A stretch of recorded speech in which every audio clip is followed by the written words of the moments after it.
faire le point, et là c'est une question qui est venue plusieurs fois, faire le point sur le sort des enfants morts sans baptême, en particulier des enfants avortés. Oui, oui, c'est une vaste question parce que ça a été longuement débattu par les théologiens catholiques voilà, depuis des siècles et des siècles. Et on va dire que la théologie traditionnelle de l'Église augustinienne et thomiste avait tendance à dire que les enfants morts sans baptême euh, n'étaient pas sauvés.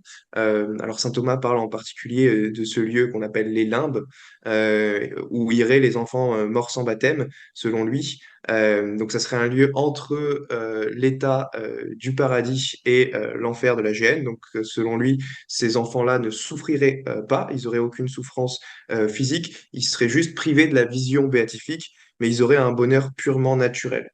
Et donc, parce que saint Thomas et Augustin raisonnaient de la manière suivante, ils disaient, mais en fait, ces enfants-là, ils meurent avec le péché originel, et on ne peut pas être dans la vision béatifique tout en ayant le péché originel.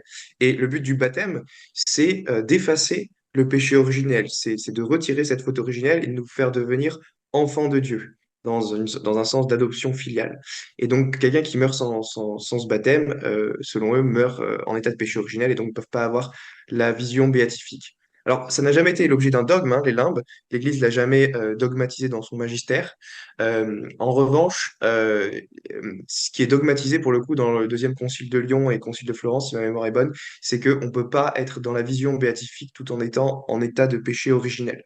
Donc, si on admet qu'il y a une espérance de salut pour les enfants morts sans baptême, ça veut dire qu'on doit espérer que par un moyen connu de Dieu, il arrive à lui-même retirer cette tâche originelle de ses enfants, parce que nous, on est liés par les sacrements que Dieu nous a demandé de transmettre, mais voilà, Dieu peut agir en dehors des grâces sacramentelles qu'il nous a données.